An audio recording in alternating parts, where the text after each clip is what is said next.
Fala aí, torcedor do nosso canal Fute Lance Timão, trazendo mais um vídeo aqui no nosso canal. E nesse vídeo aí pra gente falar da classificação do Corinthians para a semifinal do Campeonato Paulista, onde vai enfrentar o Novo Horizontino. Os comentaristas aí falando sobre a classificação do Timão, falando sobre o Hugo Souza, o Vitinho. Vamos reagir aqui no nosso canal, mas antes quero convidar você que ainda não é inscrito no nosso canal, se inscreva, ativa o sininho das notificações para você não perder nada. Tudo do Corinthians, tudo do Timão, você encontra aqui no nosso canal Fute Lance Timão. Vamos para o vídeo. Durante o vídeo a gente vai estar fazendo aquele bate-pronto e no final do vídeo eu trago aí quem será o árbitro da partida entre Cruzeiro e Corinthians pelo Brasileirão. A etapa final, agora ainda a semifinal de campeonato, se ele merece vaga na Copa, e aí são duas opções. Sim, vai ser importante na Copa, não acho que mereça a Copa. O que você acha, Tetra, sobre esse assunto específico? Hugo, terceiro goleiro, na Copa? Assim, eu tenho analisado o Hugo nesse início de temporada até sendo assim um pouco uma cobrança mais exigente, né, com o Hugo, porque eu considero que ele vai ser o terceiro goleiro da Copa. E aí eu até analisei que o início do ano dele, alguns gols que ele tomou, bola rolando, né, 90 minutos, eram bolas defensáveis, né, assim, soltou algumas bolas que originou gol, no clássico principalmente. No jogo contra o São Paulo também, né, no outro clássico, eu também acho que o gol do Tapia era defensável. Lances que um goleiro do nível do Hugo tem que fazer a diferença. E é claro que esse momento do pênalti acho que é a grande característica dele, né? Pela envergadura, um goleiro muito grande, mais rápido. Os batedores ficam preocupados. Era mais ou menos assim, guardando as devidas proporções, não estou querendo comparar. Agarrou no Corinthians também e era um baita de um pegador de pênalti, que era o Dida. Era grandão também, bater pênalti no Dida, eu batia pênalti, era uma dificuldade. Você tinha que bater muito bem para fazer o gol. Você tinha que ser preciso. Um pouquinho... um pênalti não muito bem batido, ele pegava. E o Hugo é assim. Se o cara não... A não ser se o cara bate aquelas pancadas no meio do gol que o goleiro não está nem esperando, ele tomou alguns assim. Mas aí o René, né, o atacante aí que perdeu 2 pênaltis no jogo, teve a chance de decidir, de levar a Portuguesa a uma semifinal de Campeonato Paulista, depois de tanto tempo. A Portuguesa, que bom, né, ver a Portuguesa brigando por coisas maiores no Campeonato Paulista. Achei muito bacana também ver a torcida da Portuguesa ali atrás do gol, uma festa muito grande. Concordo com os companheiros, a Portuguesa, num geral, fez um jogo melhor do que o do Corinthians, principalmente no primeiro tempo. Claro, o Corinthians, quando fica em desvantagem, toma mais conta do jogo. Se você for ver estatística, por isso que eu não gosto muito, quem não viu o jogo vai olhar a estatística e vai falar: o Corinthians foi muito melhor, porque ele finalizou mais, teve mais posse de bola, tá tudo ali na estatística. Mas a gente assistindo, eu não assisti o jogo todo, né? Eu assisti, quando terminou o nosso programa, assisti o resto do jogo e depois fui ver os melhores momentos. Você vai lendo tudo, vai vendo todos os programas. E a opinião geral é que a Portuguesa teve a grande oportunidade, né? Principalmente nos 90 minutos, perde um pênalti. E na disputa de pênalti também não foi eficiente, porque brilhou, para mim, o goleiro que, se mantiver esse desempenho, vai estar na Copa do Mundo, porque o Ancelotti tem convocado ele. Justamente você poder ter um goleiro da altura que é o Hugo, eu acho que o Flamengo... Não, vai lá, faz experiência, tirou, eu acho que a maneira que o Flamengo pensou, né? Vou tirá-lo daqui para ele se sentir melhor, talvez tentar jogar, e ele volta para o Corinthians e se encontra eu acho que mais maduro, sabe daquilo que fez, sabe daquilo que não se pode fazer. E acho que é o casamento perfeito, né? O Corinthians precisava de um goleiro, porque o Cássio saiu, o Carlos Miguel assumiu, depois saiu. O Carlos Miguel também assumiu como um pegador de pênalti, um goleiro alto, né? Para substituir o Cássio dando entrevistas dizendo que o Corinthians estava bem servido. Aí sai, vem o menino, o Donelli, né? O Donelli não consegue se firmar e aí chega o Hugo. E o Hugo, devagarzinho, foi fazendo grandes partidas, não só com pênaltis, grandes partidas, defendendo, fazendo jogos bem interessantes, e aí depois com os pênaltis ele acaba se destacando ainda mais. Eu acho que nos pênaltis ele é melhor, né? Ele é melhor do que no gol normal, mas isso não deixa de... Né? Eu continuo achando que ele é um bom goleiro, mas no pênalti ele é muito grande. Você viu quando ele vai para a torcida e ele abre os braços? Né? E aí ele tem a mobilidade, ele tem uma coisa que é impressionante, a mobilidade dele, a agilidade dele para o reflexo, para dar o passo, para fazer a leitura do batedor. Então isso tem que ser levado em consideração. E o Hugo já está entre os maiores pegadores de pênaltis da história do Corinthians, pessoal. Olha aí, ó. Ontem ele defendeu 3 pênaltis contra a Portuguesa. Aí você vê os números aí. Cássio, 32, Ronaldo, 27 e o Hugo já na 3ª colocação com 14 pontos. Vamos seguir aí o debate onde os comentaristas falam sobre o Hugo. O Brasil pode ter até 5 partidas eliminatórias, né, Pascoal, na Copa do Mundo. Porque dessa vez vai ter ainda uma eliminatória antes das oitavas pelo maior número de seleções na Copa do Mundo, 48. Quer dizer, a chance de pelo menos uma dessas eliminatórias ir para pênalti é gigantesca. É estranho, pensando em seleção brasileira, se isso realmente acontecer, ver o treinador trocando o goleiro para a disputa, né? Não, mas aqui a gente tem muito claro na mente o que aconteceu no Mundial de Clubes, né? Então, botar um goleiro pegador de pênalti. O Flamengo viveu isso na pele. Mas o goleiro não foi trocado, ele já estava lá. Mas era um goleiro pegador de pênalti. Na Copa do Mundo, a Holanda mudou. Num jogo deu certo, no outro não deu. Sim. Vamos falar a verdade. Né? Van Gaal. Num jogo deu certo.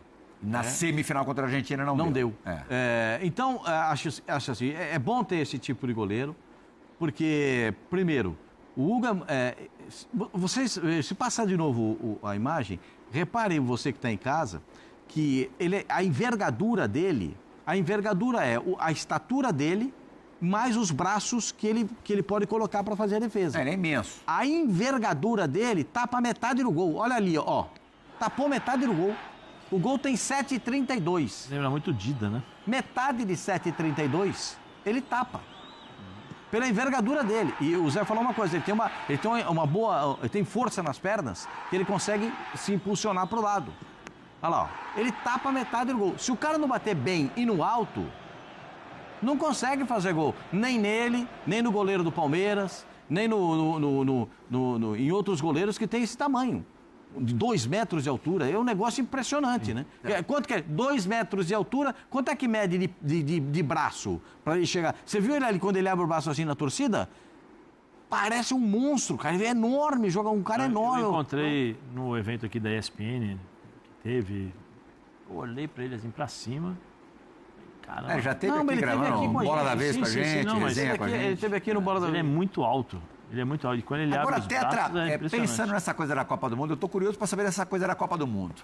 De repente, vai o Ancelotti, tem a manha de trocar o goleiro para disputa de pênaltis. Alisson, agora vai o Hugo. O Alisson, a gente subentende que vai ser o titular do Brasil no Mundial.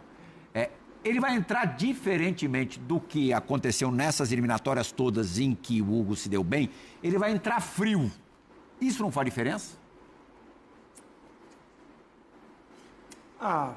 Com certeza, né? Com certeza faz diferença, mas a gente está falando que é para um momento específico, seria numa disputa de pênalti, né? Imagina também a confiança e a moral que ele vai para um momento desse, se acontecer. Eu espero que não, que o Brasil não precise classificar no sufoco, não. Eu fui campeão do mundo numa disputa de pênalti. É difícil, não é fácil, não. Mas, assim, eu acho que é uma opção você ter um goleiro com essa característica. Você tem 2 jogadores bem experientes, estou contando que o Ederson e o Alisson sejam convocados. Quem é que briga mais por essa posição? Bento, né? Que está lá na Arábia. Não sei se tem algum... Assim, tem bons goleiros no Brasil, nós temos excelentes goleiros, mas a convocação está aí. Você acha que vai ter algum tipo de surpresa no gol se os jogadores não tiverem nenhum tipo de problema de contusão? Se não tiver nenhuma intercorrência diferente? Se ele estiver jogando, se os três estiverem em ritmo, jogando pelos seus clubes, eu acho que não tem o porquê. É uma posição que vai dar confiança do treinador também. Ele já está levando esses três, acho difícil. O Bento teve essa oportunidade também foi convocado. Mas o Hugo está aqui, está jogando, toda hora todo mundo está vendo. Então isso também o ajuda muito a ele ganhar essa terceira vaga. E ainda mais com essa característica de pegador de pênalti. Sim. O Cássio teve 8 disputas de pênalti. O Hugo, metade, 4. Sim. E das 4, ele venceu as 4. Venceu todas. Gabaritou. E o Cássio venceu metade, 4 também, daquelas que disputou. Quer dizer, os números favorecem o Hugo. O torcedor do Corinthians instintivamente sabe que num jogo eliminatório, que não vai ter prorrogação e tal, ele praticamente joga por 2 resultados, né? Pela vitória, lógico, e pelo empate. Nesses últimos anos, o Zé até estava na transmissão de um jogo em que a torcida do Corinthians botava a fé completa no Cássio para pegar o pênalti. Tu lembra desse jogo? Foi no jogo contra o Independente, se não me engano, que a bola bateu acho que 5 vezes na trave.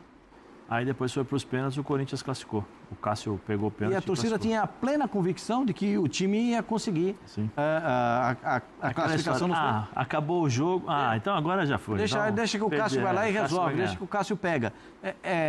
Essa esperança, essa expectativa do torcedor é muito positiva.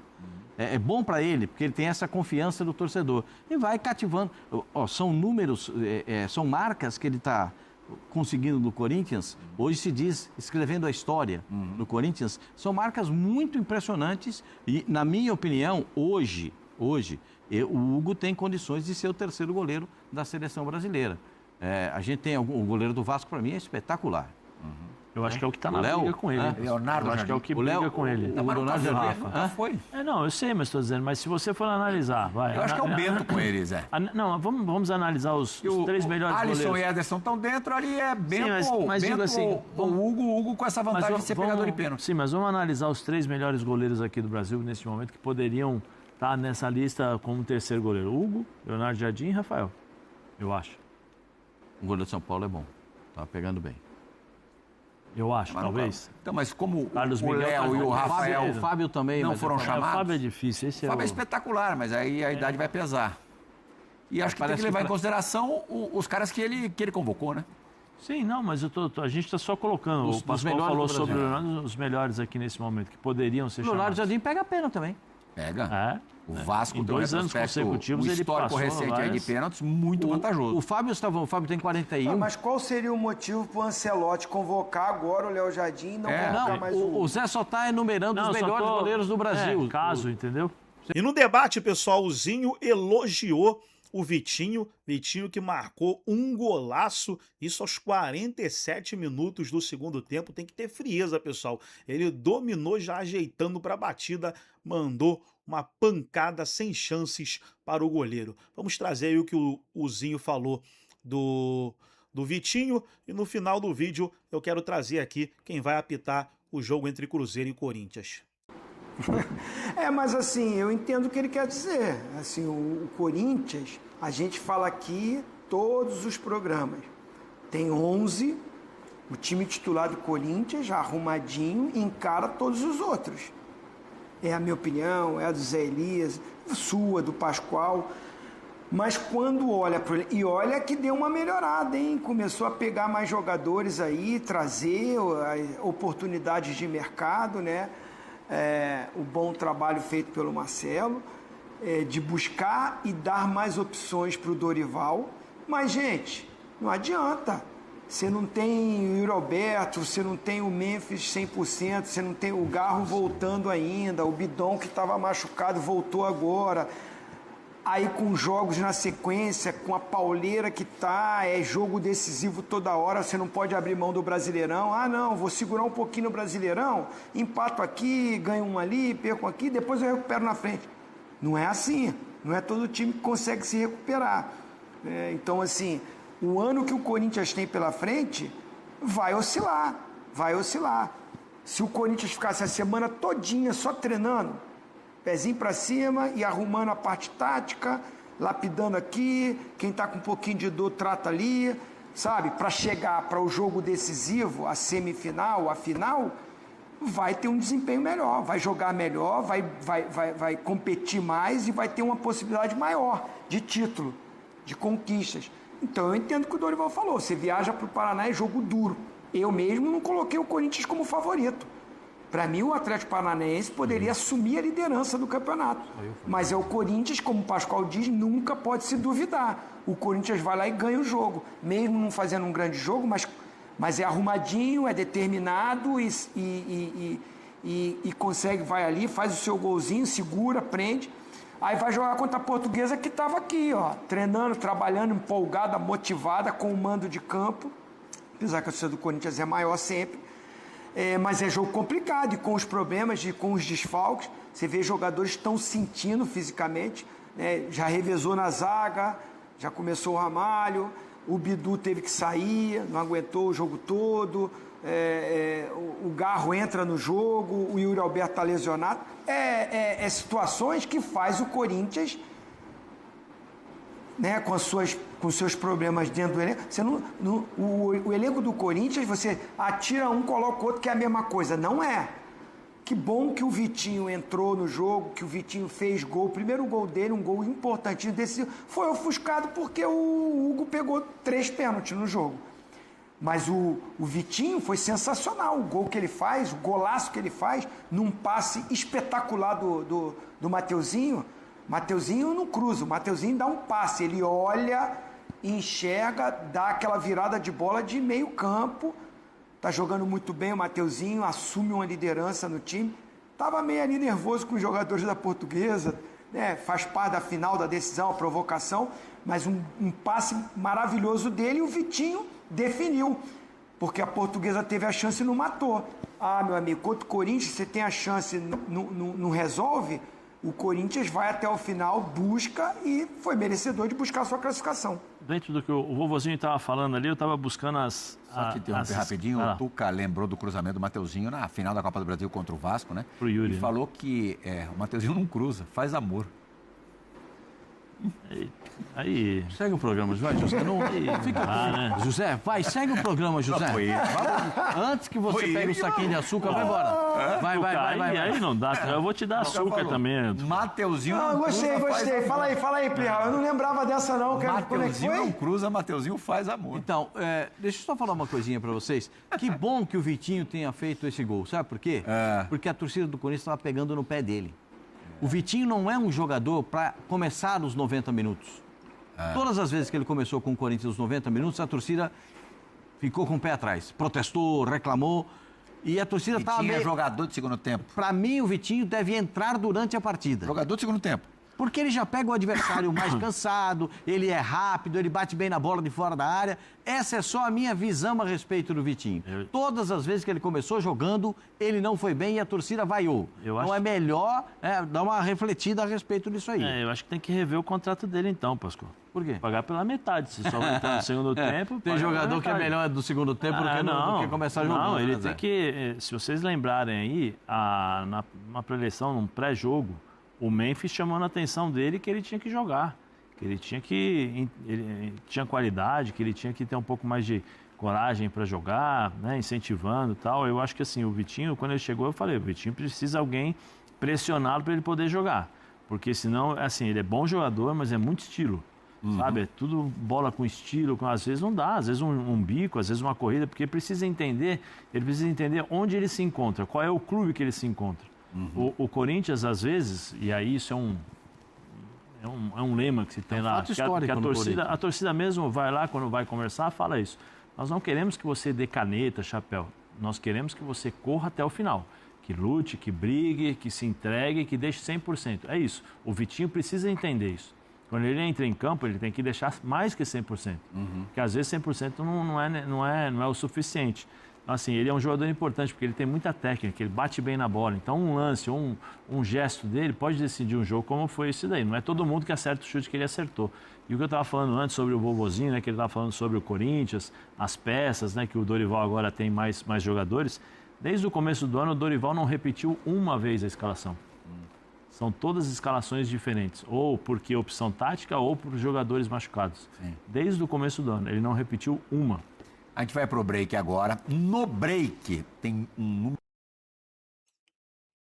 Então tá aí, pessoal, foi o vídeo onde os comentaristas debateram aí a classificação do Corinthians no tempo normal 1-1 com a Portuguesa e nas penalidades máximas 8-7 para o Timão, com o Hugo Souza brilhando nas penalidades máximas. Corinthians vai enfrentar o Novo Horizontino no final de semana pela semifinal do Campeonato Paulista. Mas antes do Novo Horizontino tem Campeonato Brasileiro, onde nessa quarta-feira o Corinthians vai enfrentar o Cruzeiro às 8 horas da noite. Já tem o árbitro aí definido para a partida. O árbitro é o Davi de Oliveira Lacerda, ele que vai apitar aí o jogo na quarta-feira. E já quero trazer para você também onde vai passar essa partida, pessoal. Tá aí, ó. A transmissão do confronto entre Cruzeiro e Corinthians será exclusiva do Premiere no Pay Per View. Então, Premiere vai passar a partida entre Cruzeiro e Corinthians. Gostou do vídeo? Deixa o like, se inscreva no canal, ativa o sininho das notificações. Forte abraço a todos e até o nosso próximo vídeo aqui no nosso canal Futilance Timão.